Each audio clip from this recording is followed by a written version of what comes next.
الحمدللہ رب العالمین والصلاة والسلام علی سید الانبیاء والمرسلین اما بعد فاعوذ باللہ السمیع العلیم من الشیطان الرجیم بسم اللہ الرحمن الرحیم رب اشرح لی صدری ویسر لی امری واحلل عقدۃ من لسانی یفقہوا قولی صدق اللہ العظیم وصدق رسولہ النبی الأمی الکریم ونحن علی ذلک لمن الشاہدین والشاکرین والحمد للہ رب العالمین۔ نہایت ہی عزت و احترام کے لائق سادات کرام، علماء کرام، مشائخ اعظام اور حاضرین و سامعین، آج یہ سیمینار، یہ پروقار تقریب جس ہستی کو خراج عقیدت پیش کرنے کے لیے منعقد ہے، وہ ہستی کسی تعارف کی محتاج نہیں ہے۔ ان کا کام ہر جگہ بولتا ہے، جہاں آپ جائیں، جس شہر میں جائیں، ان کی کام یہ بتاتا ہے کہ یہاں کسی اللہ والے، صاحب نظر اور صاحب علم و بصیرت شخصیت کا گزر ہوا ہے۔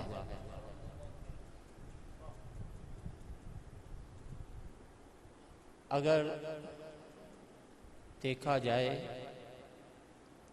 تو آپ کی شخصیت کے کئی پہلو ہیں۔ جس طرح ایک ہیرا ہوتا ہے اور اس کے مختلف پہلوؤں سے مختلف روشنیاں نکلتی ہیں، اسی طرح حضور ضیاء الامت رحمۃ اللہ علیہ کی ذات والا صفات آپ کی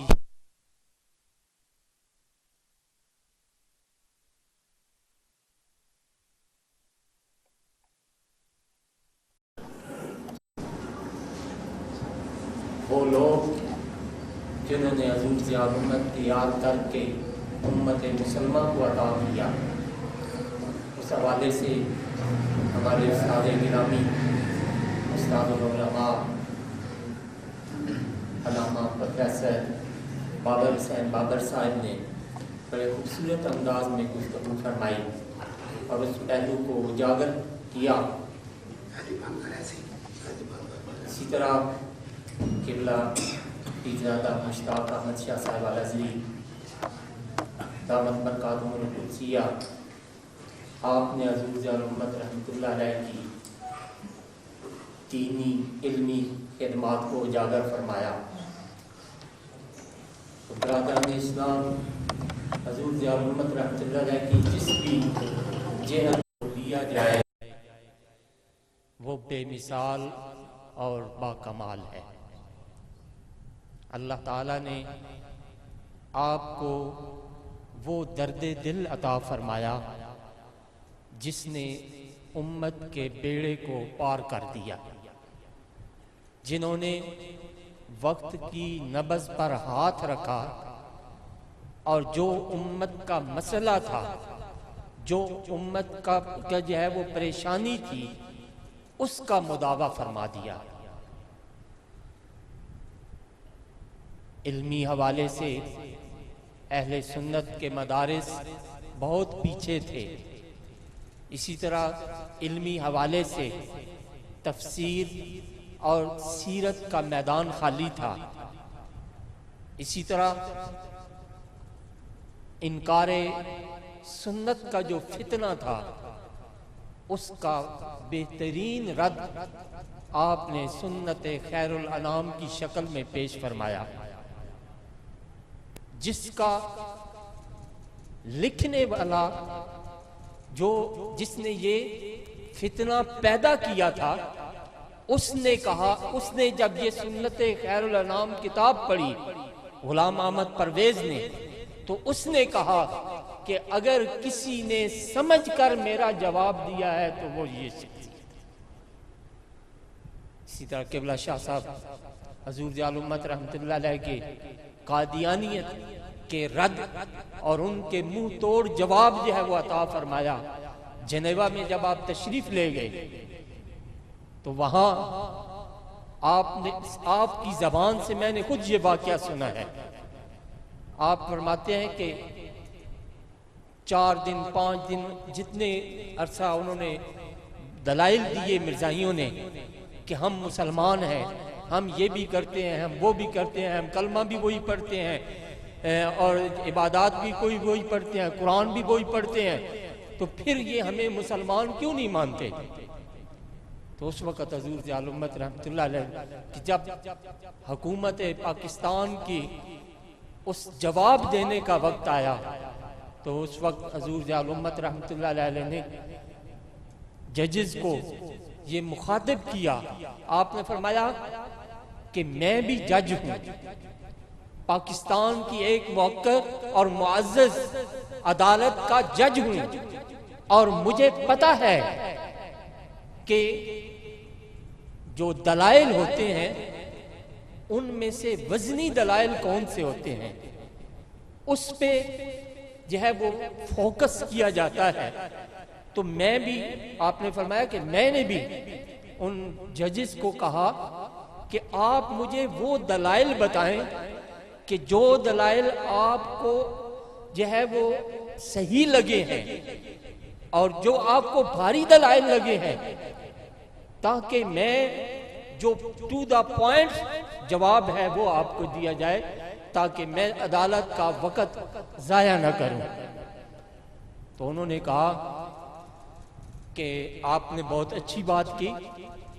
اور واقعی ایسا ہونا چاہیے کہ جو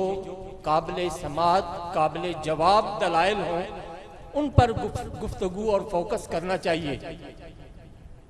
تو انہوں نے کہا کہ ہمیں ان کی یہ دلیل سب سے وزنی لگتی ہے کہ یہ کلمہ وہی پڑھتے ہیں جو آپ پڑھتے ہیں، نماز بھی ویسے ہی ادا کرتے ہیں جیسے آپ مسلمان ادا کرتے ہیں، یہ قرآن بھی وہی پڑھتے ہیں جو آپ مسلمان قرآن پڑھتے ہیں، یہ عبادات اور روزے بھی ویسے کرتے ہیں جیسے آپ کرتے ہیں، تو پھر آپ ان کو مسلمان کیوں نہیں کہلانے دیتے؟ آپ نے کہا بس یہی دلیل ہے۔ انہوں نے کہا یہی دلیل ہمیں ان کے سارے گفتگو سے وزنی لگی ہے۔ آپ نے فرمایا کہ آپ جو یہودی ہیں وہ صرف ان کو یہودی مانتے ہیں جو حضرت سیدنا موسیٰ کلیم اللہ پر ایمان لاتے ہیں، اس کے علاوہ وہ کسی کو یہودی نہیں مانتے۔ آپ جو عیسائی ہیں وہ عیسائی انہی کو مانتے ہیں کہ جو حضرت سیدنا روح اللہ حضرت عیسیٰ علیہ السلام پر ایمان لاتے ہیں، جو ان پر ایمان لاتے ہیں انہیں آپ عیسائی کہتے ہیں، اور یہودی ان کو یہودی کہتے ہیں کہ جو سیدنا موسیٰ علیہ السلام پر ایمان لاتے ہیں۔ اب عیسائی حضرت موسیٰ پر بھی ایمان رکھتے ہیں، لیکن آپ ان کو یہودی نہیں کہہ سکتے، وہ نہیں یہودی کہلواتے۔ حضرت عیسیٰ علیہ السلام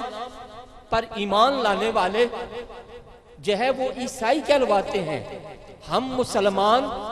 حضرت موسیٰ علیہ السلام کو بھی مانتے ہیں، ہم حضرت عیسیٰ علیہ السلام کو بھی مانتے ہیں، اور ہم ان کے بعد آنے والے ایک اور نبی حضرت محمد مصطفیٰ صلی اللہ علیہ وسلم پر بھی ایمان رکھتے ہیں۔ تو کیونکہ ہم حضرت عیسیٰ کے بعد حضرت محمد صلی اللہ علیہ وآلہ وسلم پر ایمان رکھتے ہیں، اس لیے عیسائی ہمیں عیسائی نہیں کہلوانے دیتے۔ یہودی وہ عیسائیوں کو یہودی اس لیے نہیں کہلوانے دیتے کیونکہ وہ حضرت موسیٰ کے بعد حضرت عیسیٰ پر بھی ایمان لاتے ہیں۔ تو ہم مسلمان ان کو مسلمان کیسے کہلوائیں کہ جب یہ ہمارے نبی حضرت نبی اکرم صلی اللہ علیہ وسلم کے بعد ایک اور دجال اور جھوٹے نبی پر ایمان لاتے ہیں؟ اگر یا تو آپ اجازت دیں، یہودی یہ اجازت دیں کہ جو عیسیٰ علیہ السلام پر ایمان لائیں وہ یہودی کہلوائیں، جو حضرت جو ہے وہ عیسیٰ علیہ السلام پر ایمان جو ہے وہ لائیں اور سیدنا کریم صلی اللہ علیہ وسلم پر بھی ایمان لائیں، انہیں بھی عیسائی کہلوانے کا حق دے، لیکن وہ نہیں دیتے۔ وہ کہتے ہیں کہ یہودی وہی ہیں جو حضرت موسیٰ علیہ السلام پر ایمان لاتے ہیں، عیسائی وہی ہیں جو حضرت عیسیٰ علیہ السلام پر ایمان لاتے ہیں۔ اس لیے ہم بھی یہ کہتے ہیں کہ مسلمان صرف وہ ہیں جو نبی کریم حضرت محمد مصطفیٰ صلی اللہ علیہ وسلم پر ایمان رکھتے ہیں اور ان کے بعد کسی کو نبی نہیں مانتے۔ تو جب انہوں نے یہ دلیل دی، آپ نے یہ دلیل دی، تو اس کے بعد انہوں نے پاکستان کے حق میں فیصلہ کر دیا کہ وہ حضرت محمد صلی اللہ علیہ وسلم پر ایمان لانے کے بعد اس کذاب جھوٹے مدعی نبوت مرزا غلام احمد پر بھی ایمان لاتے ہیں۔ اس لیے جب ان ججز نے یہ دلیل سنی تو انہوں نے کہا کہ ہم اب اس کیس میں مطمئن ہو گئے۔ اس کے بعد انہوں نے حکومت پاکستان کے موقف کو تسلیم کر لیا کہ واقعی کیونکہ یہ نبی کریم صلی اللہ علیہ وسلم کے بعد ایک اور نبی کا بھی اس کو بھی یہ ہے وہ نبی کہتے ہیں، اس لیے اب یہ مسلمان نہیں کہلا سکتے۔ الحمدللہ پاکستان ہو، بیرون ملک ہو، علم کے جو چراغ حضور ضیاء الامت رحمۃ اللہ علیہ نے جلائے ہیں، روشن کیے ہیں، وہ بڑی اپنی آب و تاب کے ساتھ علم کے فیضان کو تقسیم کر رہے ہیں۔ اللہ کریم اس فیضان حضور ضیاء الامت کو جو کہ حقیقت میں فیضان نبوی ہے، وہ نبی کریم صلی اللہ علیہ وسلم کا عطا کردہ ہوا وہ فیضان ہے، جس کو آگے